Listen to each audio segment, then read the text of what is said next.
Blog Talk Radio.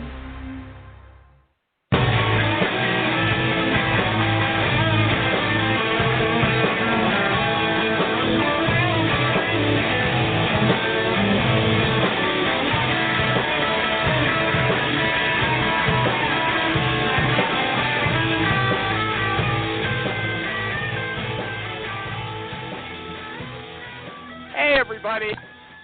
Recruiting Animal here on March 28th, 2018. And I'm just going to say something very brief. Every once in a while, I see some corporate recruiter on Facebook who's having a hard time finding a job. And there's one guy, I won't mention his name, who always gives these people the same advice.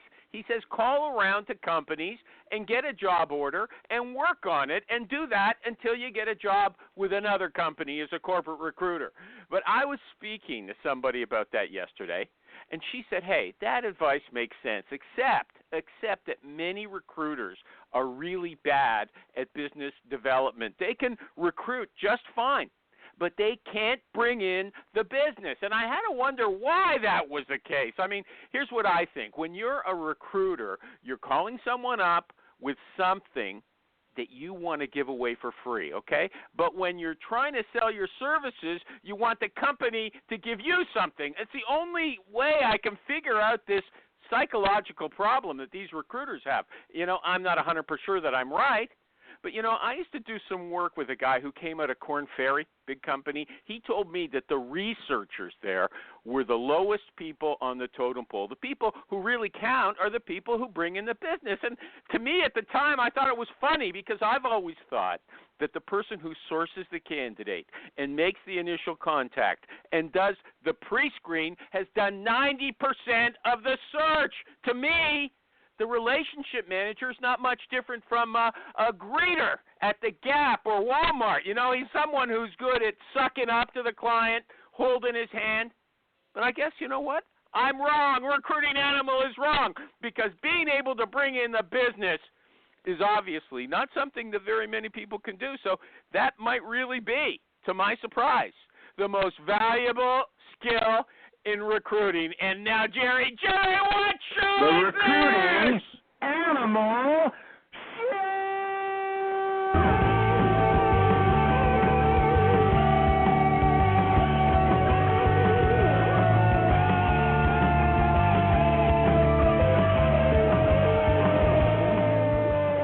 Thank you, Jerry. Thank you, Animal. So nice to hear your voice, Jerry. Oh, my goodness. So nice. My goodness. Yeah. Sometimes I just talk to myself. It is very soothing. Yeah, I guess. Anyway, Hey, I want to thank I've got kind of an What? update for you. What's that? You know, you've got among your list of bad words, okay, animal bad words, one is reach out. Yeah, You hate that. I hate it. There is now a reach out button on LinkedIn. Oh, Have you heard of really? that? I didn't see that. No. I connected Okay. with a customer of mine, and then I got an email or whatever message that says, congratulations, you're now connected to Paul. Remember, each connection can always help power your career, and then there's a blue reach out button. I didn't use it because I don't know what happens right there, but it's there. Want me to send you Thank a you, screenshot Jerry. of it? Yeah, put it up on my group, okay? Reach out in the darkness, everybody, and you will find a friend, okay? That's Jerry's message. But before we go on, I want to thank my sponsors who are paying for this show. Martin Snyder, the boss at PC Recruiter, the Swiss Army knife of recruiting Did software. he have to pay for the last week's show since it didn't even happen? Yes, it did happen. You just didn't show up, okay? No, I was You there. didn't You show didn't up. let me on. It was a good show. It was half weird. decent. There was a bit of a hey, let's not waste time. There was some dead air for a minute or two at the beginning. Okay, I also want That's to what thank you Nin call it. Tran. Go ahead. Yeah, Jerry, come on. Everybody else was here except you. Okay, and we didn't miss you either. Okay, Nin Tran, the COO of Hire Tool, HIRETUAL, the super duper sourcing tool. Nick Livingstone, Nick tried to do his own ad. I had to correct him. I had to do it for him in the end. Nick, of the CEO of Honeit, Honeit, the online interview technology, he's welcome to try it again today. But if he's not doing a good job, I'm going to take over again. You know, Jerry, I was going to tell you something, but because you interrupted, you made me forget. And you're the guy I was mentioning. I didn't want to mention your name, but you're the guy who always tells these corporate recruiters who are out of a job, why don't you just pick up some job orders and work them? That way you'll have some money until you get hired by somebody else. You're the guy who gives them that advice. Again, you've taken something that I've said and changed it into a totally different thing. I just say agency recruiters that are looking for their next agency job, go make a placement. It's just that simple. I've never said for a corporate recruiter who wouldn't know how to make a placement to go out and do that. What do corporate people know? Nothing. Yeah, okay. Well, we're going to get to that on the show. Okay, but I got to tell you something. We have someone today on the show who might really have a legitimate reason for calling himself a visionary. I don't think he does. In fact, he doesn't. But he might be called the pipeline visionary of Scotland. I'm going to ask him about that. His name is Adam W. Gordon. On Twitter, he's Adam_W_Gordon. Okay, he's the CEO of Candidate ID. They're the most woke company in recruiting because their program is actually called Wake the Dead. Okay, Adam, are you here? Adam. Yeah, I'm here. Okay. Hello. Yeah, I'm talking to you. Can't you hear me? Hey, is your kid? Brilliant. Did you name your kid Cain? You know the song Adam Raised the Cain? Adam raised the Cain. You know that? Okay, listen, Adam, I'm going to give you some advice. Yeah, okay, right. Okay, I'm going to give you some advice before we get going. I already handled Jerry. Look, I'm going to teach you something. If you go on another radio show, which I know you do, I heard you, and they tell you at the end of the show that your product sucks, you don't say, oh, yeah, well, we have more work to do. You say, no, you suck, and your stupid radio show sucks too, and I'm going to fire my PR person for putting me on here, okay? You put them in their place. Don't take it like a wimp, okay? Do that for me, will you? I was ashamed for you. I was ashamed for you. Okay? Yeah, no, it's not exactly what they said, though, to be honest, is it? One guy gave me a massive round of applause, and the other guy gave me a golf clap. Yeah, okay. Look, they didn't say it just sucks. take my advice. I'm a pro, okay? Take my advice. Now, let's move into the real questions. Enough chit-chat. Look, I got to ask you something about building rapport. If you're sourcing candidates, and, you see someone has a blog and he suffers from depression. Sometimes he talks about the times he's felt like killing himself. Can you send him an email with the subject line, I felt like killing myself too? I think that would be a very, very kind of one-to-one specific way of generating rapport with that individual. Yeah, but that's all I'm asking. I think it's not bad. I would encourage Anybody else? Any comments? Anybody think it's in bad taste? Huh? Okay. I've got to be honest, I'm going to I'm not sure. I'm not sure that candidate's going to tick all of the boxes for what you're looking for, but maybe they will, and maybe my answer. You're okay, really open policy. Yeah. No, I asked you because building rapport with people—that's the name of the game in your business. Okay. In fact, let me ask this.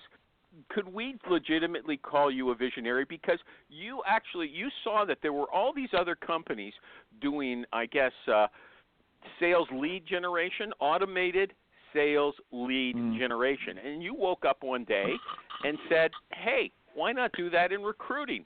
That's visionary. I never even heard of those companies. Like, what are they, Marketo and I'd see the name, Pardot.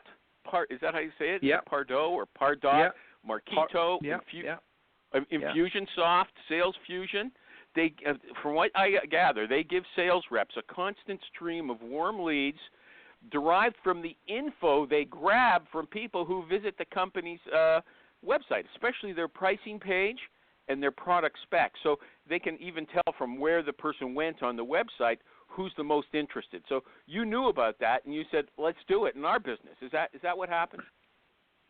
Yeah, I mean, I wouldn't say I'm a visionary, but my co-founder Scott McRae and I had a real light bulb moment when he's a real expert on. He has implemented Marketo and Pardot into Look, more I told you, companies don't in be the UK modest. than I'm anybody trying else. to give you some credit. Don't tell me about Scott McRae. Okay, go ahead. No, but yeah, He implements. Hi, I'm Jeremy Ames, your host of Signals, a Starbold Studios production.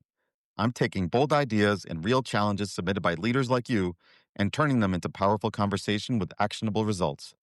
Some weeks, I'll react in just 4 minutes. Others, I'll bring on experts for deeper dives. So send up a signal and I'll throw you a line. Scott. Yeah, I didn't know much about it. He told me all about it, and I said to him, "Hold on a second. Talent attraction is identical." And then we looked out online to find out, well, what marketing automation is there for talent attraction? And there was nothing. In fact, the only product that we have ever seen that's like Candidate ID has just been mothballed by Dice.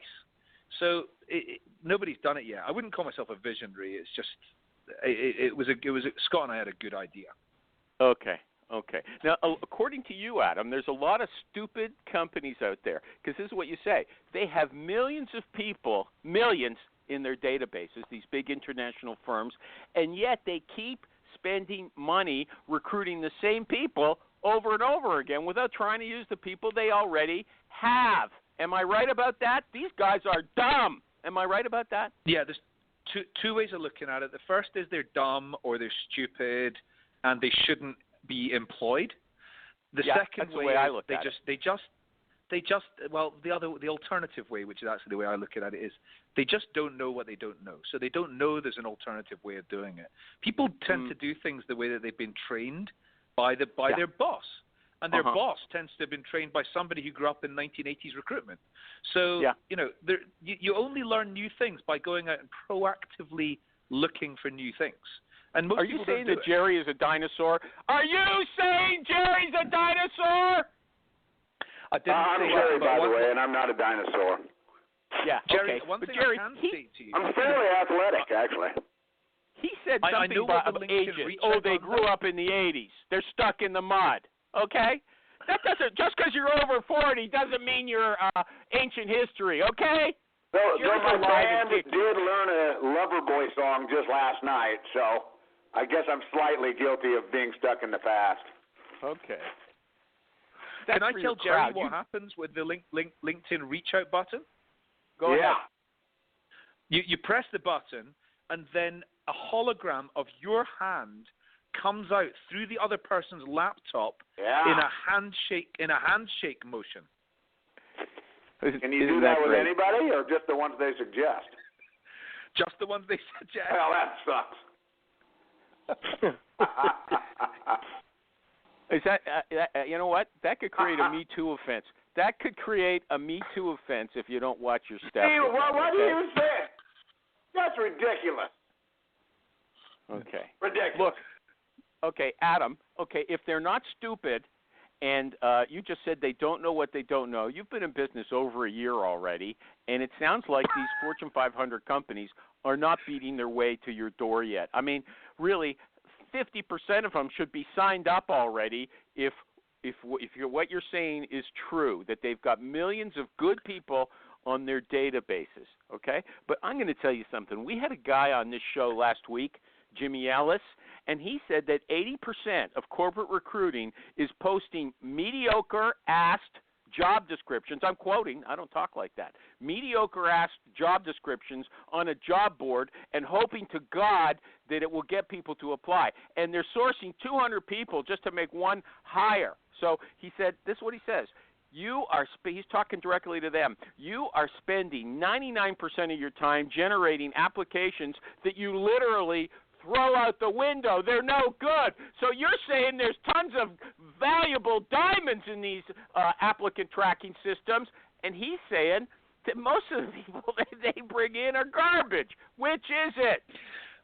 Yeah, so their applicant tracking systems are full of irrelevant people, but hidden within there are all the diamonds in the rough.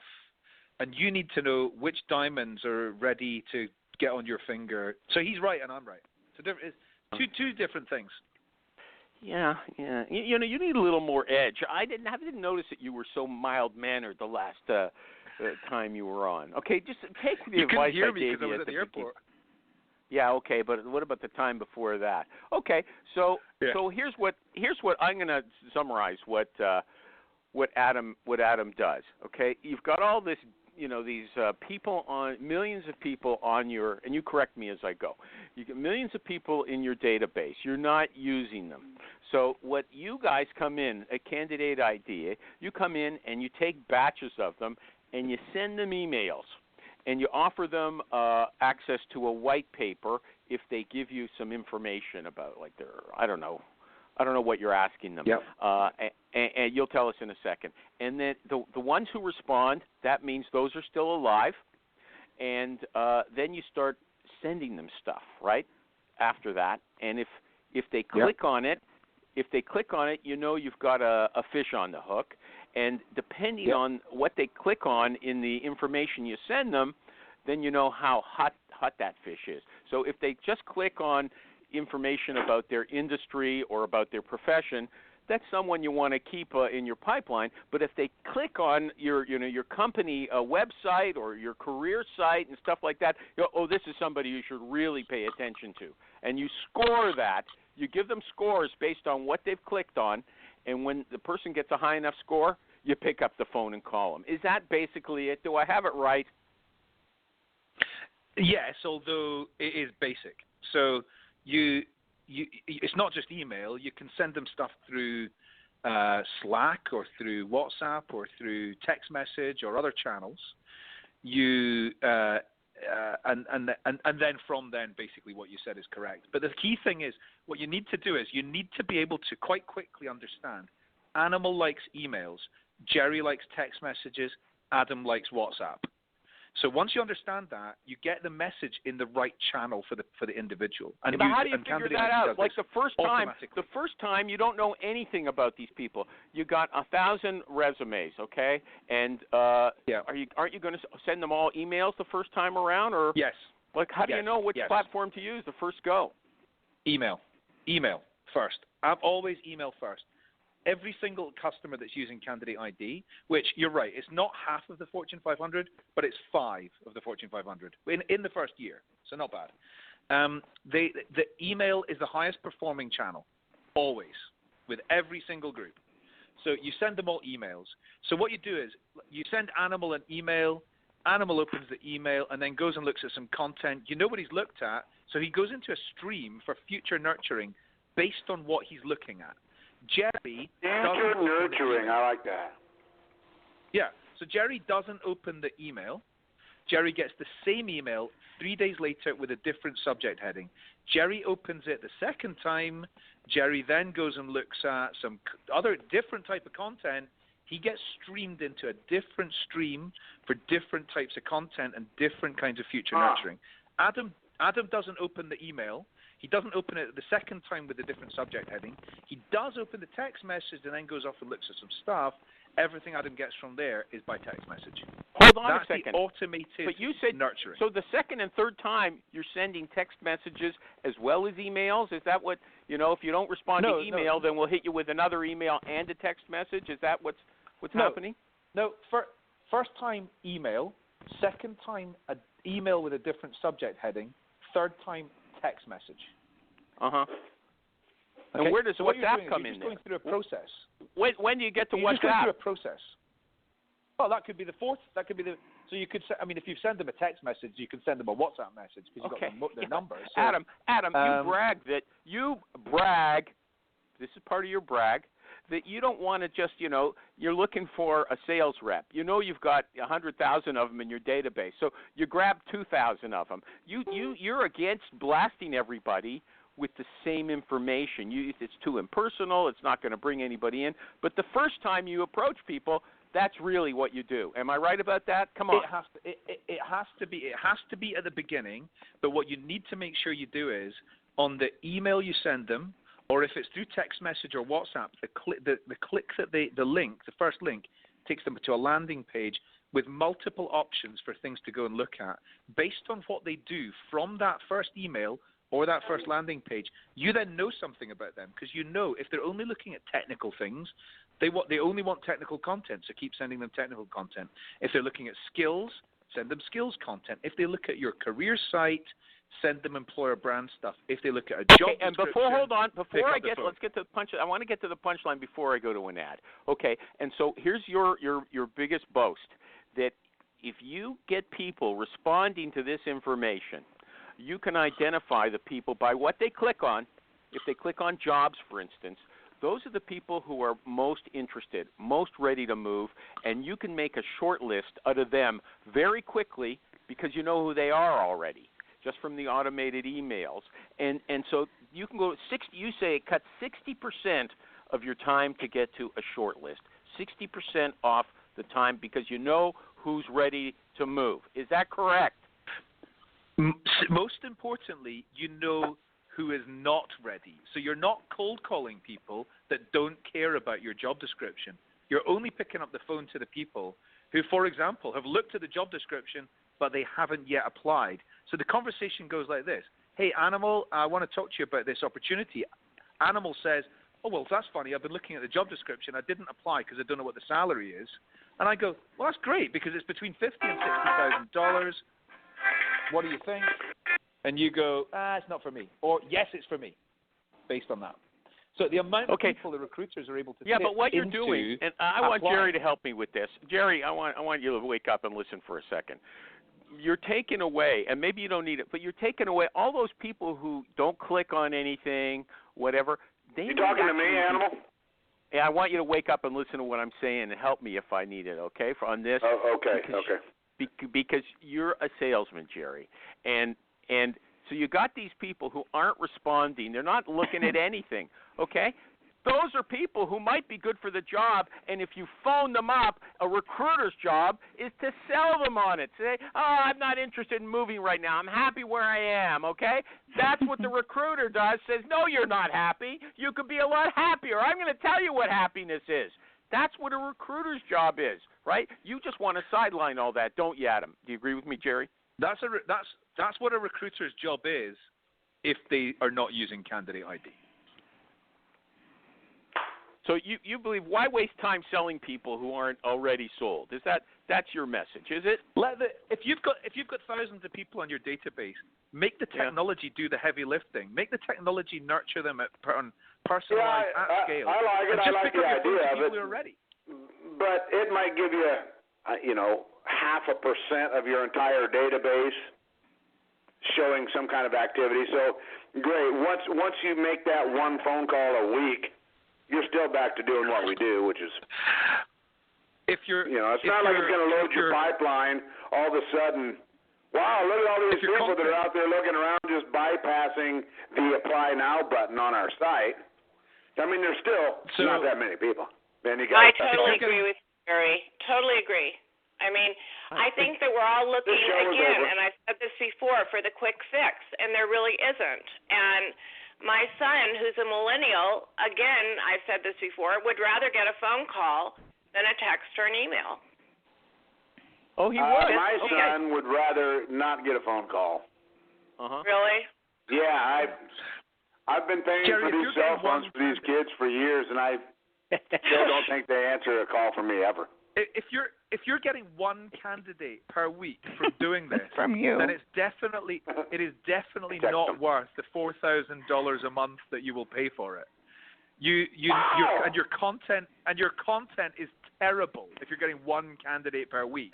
This is going to serve you up hundreds of candidates. Okay, hold on, everybody. Wait a second. Let's come back to this. Hi, Kathy. Just hold on one sec. I have to do an ad. Hey, everybody.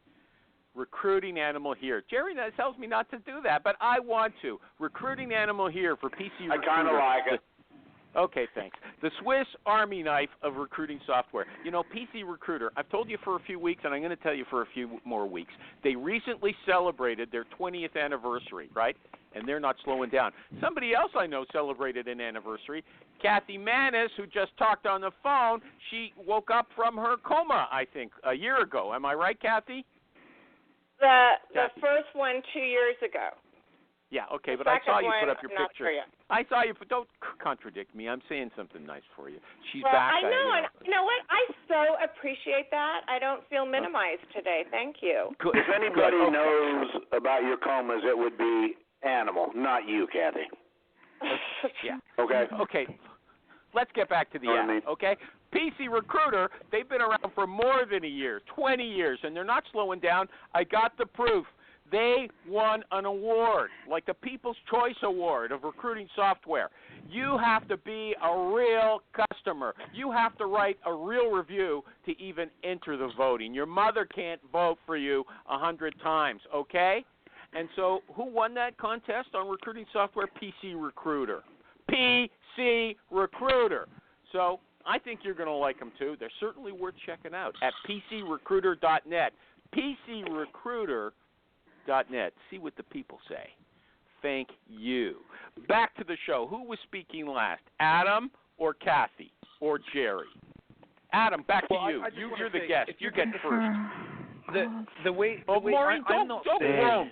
Maureen's taking over from Jerry. She's groaning in the background. Don't do that. Okay, back to Adam.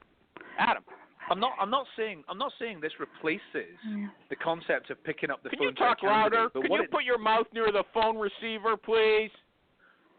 I'm not saying that this replaces the picking up the phone to candidates, but what it does is it serves you up warm leads every single day. It doesn't replace it.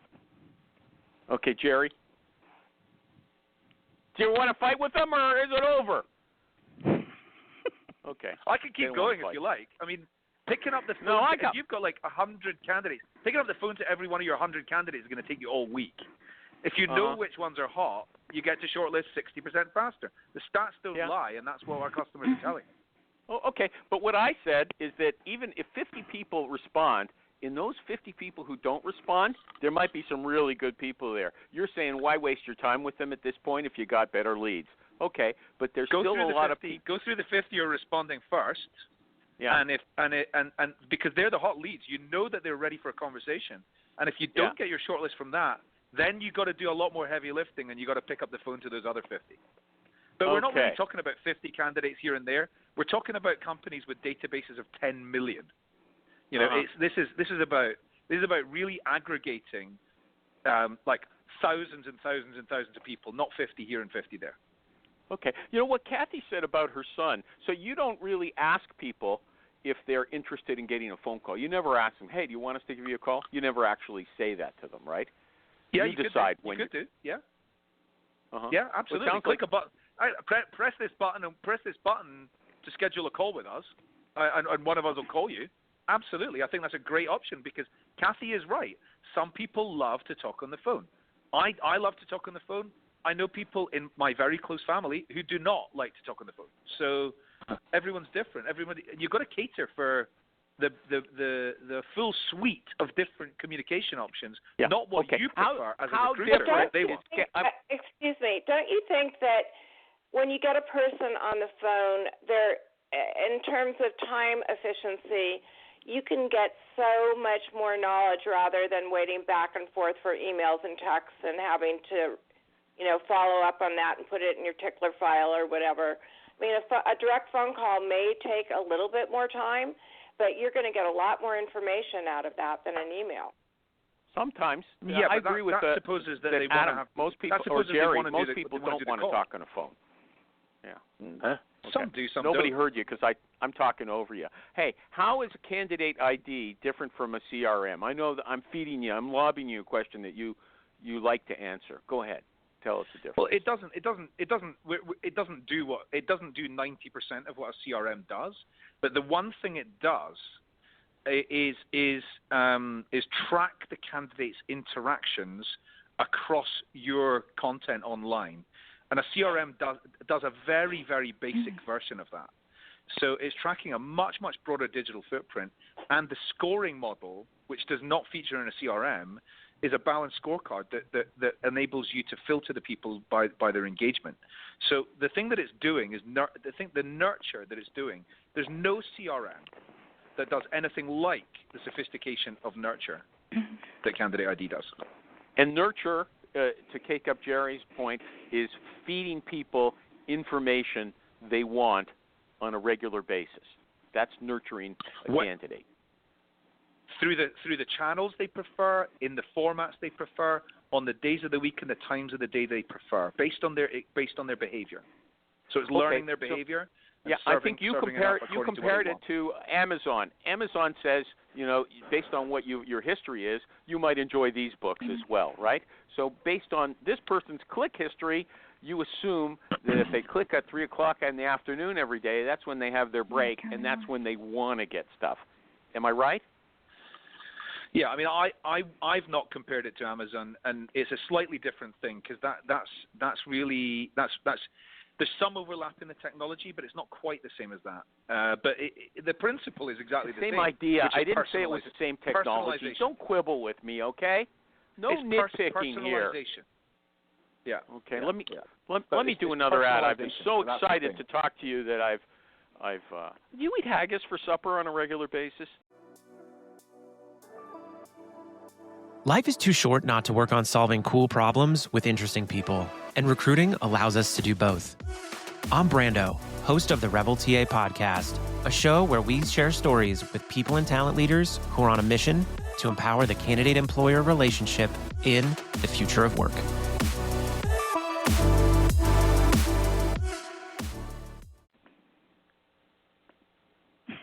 No, you don't want to answer that. Okay.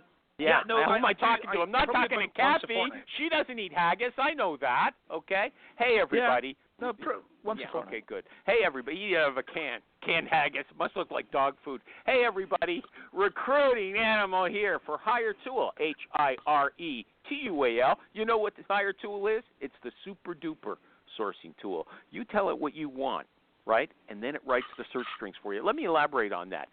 You don't have to know any Boolean. You don't have to be smart. You just go there. You can be like me. You don't know anything, right? You go to HireTool.com and you put in normal language what you're looking for. It does the search for you across many, many sites, Facebook, LinkedIn, GitHub. Then it gives you ranked results from top to bottom, who's got the skills that are closest to those you're looking for. It guesses what the person's salary is. It guesses who's ready to leave, which Adam Gordon is telling us is important. And boom, you call the people you want to from that list based on that information. Everybody's raving about this HireTool. They're crazy to be paying me for ads. I'll admit it, okay? So go check them out at HireTool.com, HireTual. One more thing. One of the things they're most famous for is finding contact information. And you can check it out for free. They've got a Chrome extension at HireTool.com. Thank you. Back to Adam. Adam, is there anything that we haven't discussed about your company? I'm back. What I missed? Well, you know what? I was asking him if he eats haggis for supper, and he said he does, and I don't envy him. I don't envy him that, okay? Does anybody want to talk to Adam? Anybody on the line want to talk to Adam? Come on. Anybody? Anybody? I've got a bunch of extra topics that I'd quite like to I've got a bunch of extra topics, but go ahead. Let's hear what yours are before I knock them out. Go ahead. Okay, the first one is that I'm talking about candidate ID and this whole thing around nurturing your database. Staffing agencies, their database, it used to be their USP, and now we got a whole load of people saying, I don't really use my database because, to be honest, I just go on LinkedIn, and my special skill is being able to convert people from being not active to being interested in an opportunity, and I forget about my database. And I've got it going into GDPR in the EU. I hear recruitment agency bosses going, I'm just going to delete it and start again, and that's nuts. So with Candidate ID, you can do exactly the same as what the in-house teams are doing. Look, I thought you were going to give us some extra information, not do an ad. You're not paying me for ads, okay? No, I want my cut. No, here's the extra information. Hey, hi. The extra information. I hear Maureen laughing on the phone. Hi, Maureen. Hi, Kathy. You going anywhere for spring break? You guys are so funny. Yeah, the kids are on spring break. Adam wants to make a point. Maybe after 5 minutes of boring us, he's going to get to it. Okay, so staffing agency databases can once again be their USP because if they can get brilliant insights into which candidates are interested in what, they can properly create talent pipelines, and they've never been able to do that except for an executive search. So, the whole method around talent nurture is not just for in-house teams, it's for agencies as well. That was one thing I wanted to say. Who's got the money? What agency, maybe Korn Ferry or these big agencies, have the money to pay that $4,000 a month? Man. Okay. Man, that's a ton. Well, there. No, it's not, because nut. they're not. What you're comparing that price to is the price of a CRM or the price of some other sunk cost technology that you need. They're thinking about candidate ID as a revenue generator. So they're making additional placements every single month as a result of being able to see who they need to pick up the phone to. So they're getting to candidates faster, they're making more placements, they're making more money. So they're looking at it in the same way as they look at hiring another recruiter at that cost. So the old just one more placement pays for it close. I like it. It's been used a lot. I mean, it's been around, but we'll accept it. Well, yeah, I can prove it. I can literally prove it. I mean, most of those technologies can't. I suppose LinkedIn could probably say that as well. But they're making more placements as a result of knowing who to pick up the phone to because they're getting to the candidates faster and they can see what they're doing behind the scenes. So I'm going to interrupt you. Okay, I'm going to interrupt you.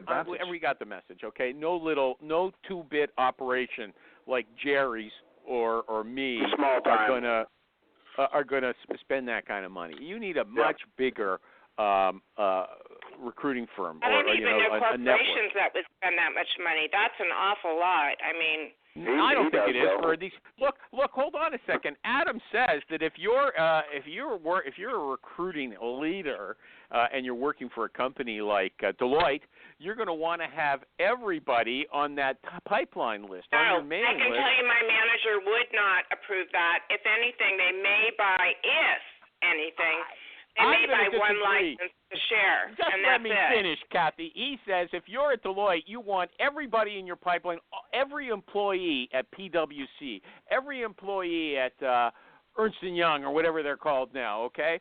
All the competition. Yeah. You want all the people from your competitors in that pipeline so you can nurture them for years maybe until they finally start falling. We already have it. They don't have it. No, they don't. They don't have it. This is new, okay? Admit it. No, I like that idea. That Deloitte created its own. I mean, and they have it. I mean, lists and lists and lists. We have it all. This is using the list. Come on. He scores the interest. He feeds them stuff and scores the interest. He scores the interest they have. You said something I like, Adam. You said people are not interested in your employer brand necessarily, and they're not interested in your jobs. But you claim, and I'm surprised about this, that they are interested in receiving articles about their profession or their industry. Oh, great. Content. Yeah, he says they want, Jerry, he claims they want that content. And they not don't only want that. Not from you, dumbass recruiter. No, listen, let's put it back into the Deloitte example because it's a world I know really well because I spent 3 years at PwC. And the people who are not in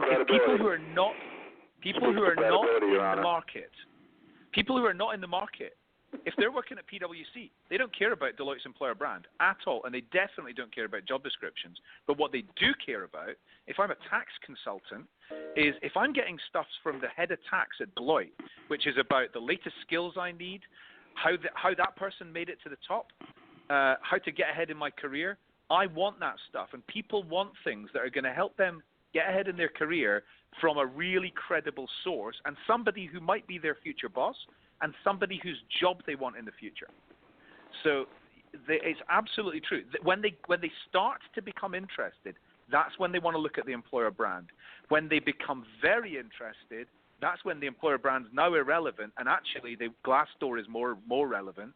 The hiring manager's LinkedIn profile is more relevant, and other more authentic non-marketing sources of information are relevant. Let me interrupt. First of all, you took on Jerry. Jerry said they're not interested in content coming from a stupid recruiter like me. But you're saying that you're not sending it from just anybody. You're sending it from some big boss or a hiring manager. Yeah. And they know that. Yeah. Is that right? Yeah. You want to address Yeah, that? absolutely. Yeah, absolutely. Okay. I mean, whether you're an internal team or you're an external agency, even if you're an external agency, you can still go and get your customers to create short videos for you and give you some insights. Good luck. Like, Good, that's a pipe dream. Put down the bong, Adam. That's not happening. Well, Corn Ferry do it. Yeah, So, it depends on the relationship you've got with your customers. Well, I'm going to disagree on that. Okay. Hey, what about Glassdoor? Can you track people's visits to your client's Glassdoor page? Is that it? Well, yeah, because so what you do is from anywhere that you can post content, you can say, take a look at us on Glassdoor, and you just post a custom redirect link online. They click on that, you can see that they've gone there. Okay, so you get it from the redirect at your link. Glassdoor page. Yeah, and at your Glassdoor page, you can redirect them to other things from there, and again, the click from there gets tracked. So yes. How important is Glassdoor? I mean, I think when people are more deeply considering that, they are going to go and look at Glassdoor, but it depends how they treat their career. So let's face it, if I work at McDonald's, I am not going to, and I'm thinking about making a job move, I'm probably just want to know who's going to pay me more. That's a sweeping generalization, I know, but it's probably true. Whereas if I'm a tax consultant at Deloitte and I'm thinking about a job move, I'm going to really deeply study what's PwC like and what's KPMG like and what's EY like. Let me ask a question that you didn't answer again. How important is Glassdoor? Yeah, very. Very? It is. It's very important. For a certain sector, for professional jobs, Glassdoor is important. That's what you're saying. It's very important. Yeah, the level I would say it's important for is what I call qualified volume. So it's like the kind of $30,000 to $180,000 salary jobs.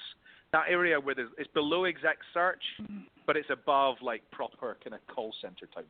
Which makes me think of something else as well. I suspect that Candidate ID is best for maybe that level of job.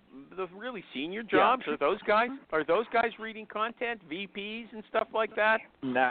Let me go to an ad. Right. Think about it. Let me do an ad, okay? Hey, everybody. You just did an ad 9 minutes ago. Well, sorry, I didn't do them for the first half hour. I was talking about other things, Subject lines like, do you want to commit suicide? Sometimes I do. Now that it's commercial hour. Hey, everybody, Recruiting Animal back again for PC Recruiter. Every guest we've had on this show who uses PC Recruiter, they just rave about it. And you know why? Because PC Recruiter is configurable. They don't tell you how to work. You create your own workflow. You structure it the way you want. And, you can be ignorant like me. My technical stuff, I'm scared. I don't know how to do it. Help me. They will help you. That's the thing. They have great support. They make you feel like you're important and comfort you, They'll guide you clearly. And it doesn't matter if you're, like I said, a two-bit nobody like me or Jerry. They'll take care of you. You could be a big shot. No. Don't let me in on that. Okay, I knew that was coming. You could be like me. Even me. They would be nice to me, okay? Because big or small, they fit them all. PC Recruiter loves you. Remember that. So go check them out at PCRecruiter.net. Is Nick Livingston here today? I just want to prepare. If I'm going to do his ad, or he's going to give it another shot.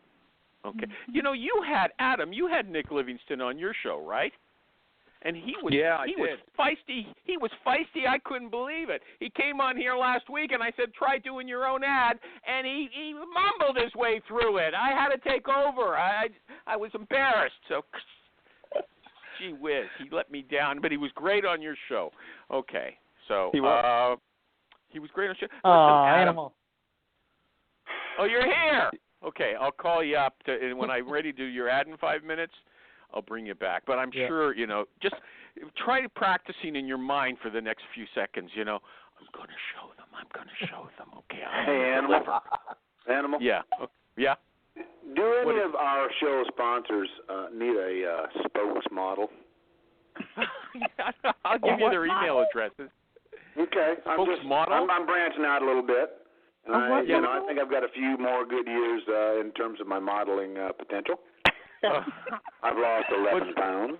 You know, Jerry is. Oh, yeah. Congratulations, Jerry. Jerry is a rock star. The chicks dig him he plays every weekend with his band. Okay. No, once a month. Okay, listen. I want to ask you something. Now we're going to actually switch.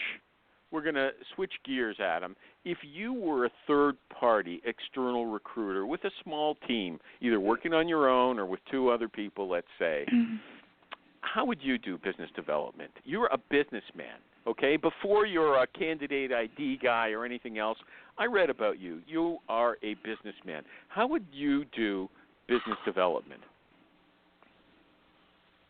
I would take a content-led approach, 100%.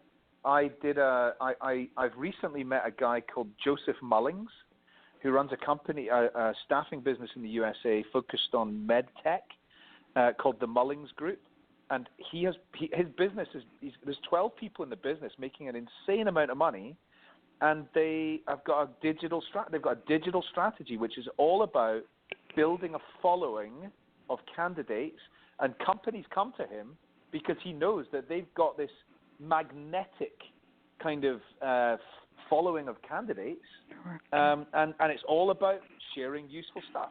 So, you know, that's how I would do it. I would put he puts his team, he prioritizes his team first, candidates second, employers third, and he says that really, really works. And I believe. I don't understand anything you just said. Okay, he's using the content, but what does he do? Just send messages to any, like email messages to any employers that he wants to engage, and you know, like what are these?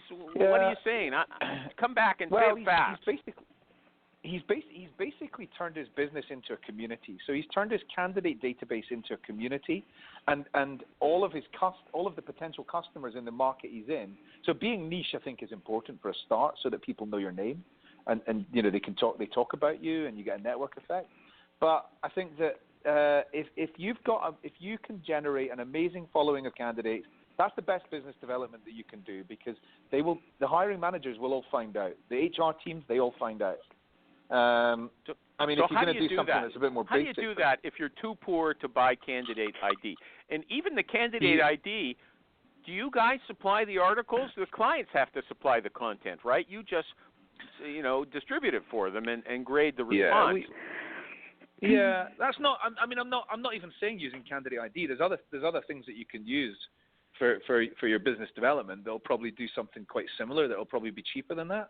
But the other thing that I would do for business development is, quite honestly, there's a whole load of like automated business development tools for LinkedIn that every single day go and find you 100 new prospects, reach out to them on your behalf. Sorry, I shouldn't say that.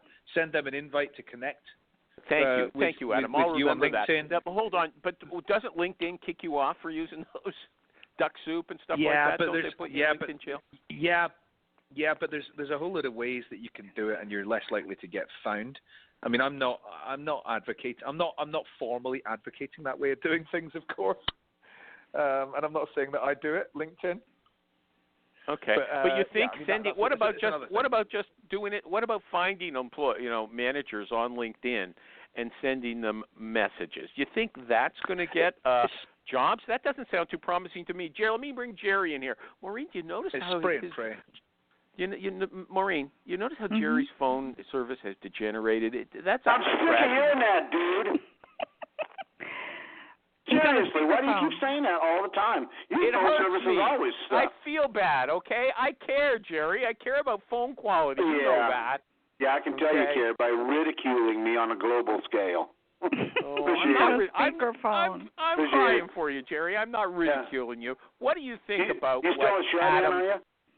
What do you think about what this quasi-visionary we've got here on the show today said about that? He's reminding me that no matter how much I poo-poo the idea of content, it is possible if that's the way you want to build your business. That it is possible. You think so?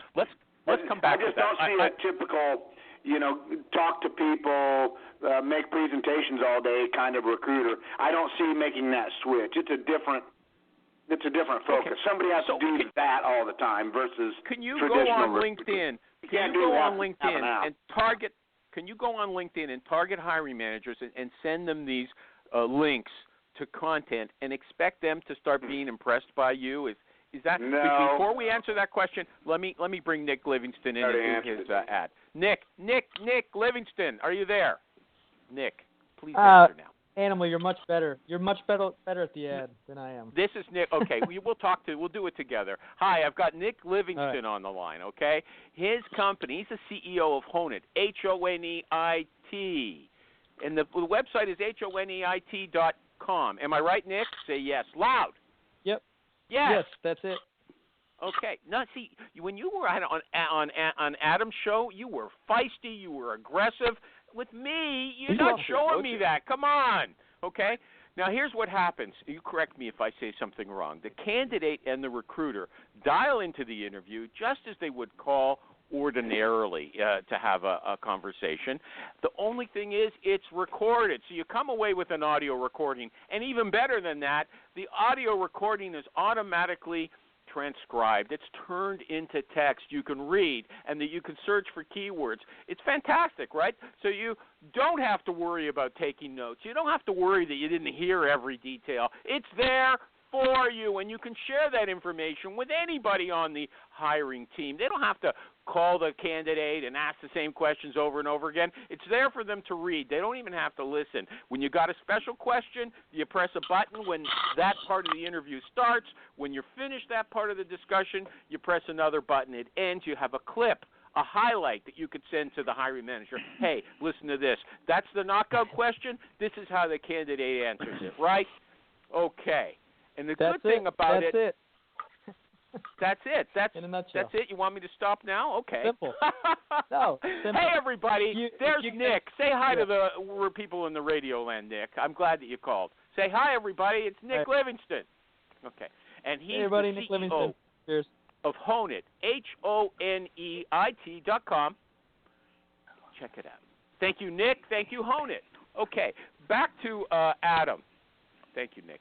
Back to Adam, your friend, because he's interviewed you at length. Okay, but what Jerry is saying, yeah, it sounds good, but I don't know. I just don't have the faith in content either. What you're doing is different. I like what you're doing because you're using big numbers.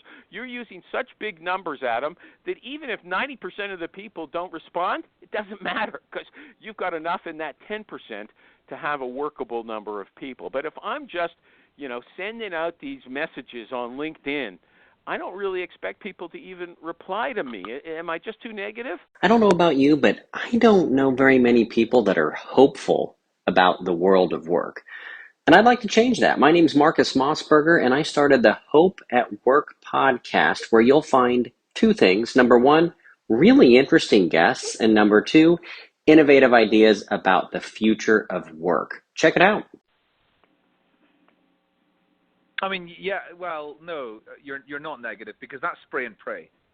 So if you're sending any message that is absolutely cold is spray and pray. And the first thing that you do on Candidate ID is spray and pray because so a good example would be the company that put 3,000 software engineers into Candidate ID recently. They hadn't spoken to any of these people for over 12 months. They put them into Candidate ID. They got within week two, by week two, they got a 55% engagement rate. That means email open rate or text message open rate. And they got 3% of candidates already responding to say, yeah, I'm interested in talking about opportunities. Now, other people might think 3% is like terrible, but 114 candidates from a database of 3,000 people who hadn't been spoken to for over a year, and the recruiters knew nothing about them and did not have time to pick up the phone to 3,000 candidates was a fantastic result, and they were delighted with that. Mm-hmm. And what about the people who didn't respond on the second, third, and fourth go-round? You think you'll shake some more fruit out of that tree? Yeah, it was 37. It was 37 whoever people. That idiot is who put us on hold, pick up the phone. Don't make me struggle, okay? Hear him. You're on hold. Who can believe this? It was. I mean, the answer's yes. So in wave Kathy, 2, there are another 37 candidates. Kathy Manning. It's not me. No, I want to give you the floor. I got 5 minutes left. You want to rip this guy to shreds on some issue? Oh, no. What's your area code, Kathy? Listen, I think you don't want to talk about 619. GDPR. 619 is my area code. We're North Americans. We don't give a hoot about GDPR. All right. If you want to talk about it, nobody wants to attack you. Go ahead. Well, I'll just say one thing about it. All I want to do is find what is GDPR. Tell people first. GDPR is legislation in the European Union. Gross domestic product. You can't today data. I've turned off every line, and I can't find that. I can't find that jerk. You better shout because you're talking over this nonsense. Okay, so basically GDPR makes recruiters much better. This is the coolest. Or even wow, that's completely new. We're listening to somebody's company info. I wish I could strangle them. Dayhill earned its reputation. Can I get in trouble for saying that? Let me try just once more. PC Recruiter? Complete imaging solutions. Using the best tools to get your ideas seen.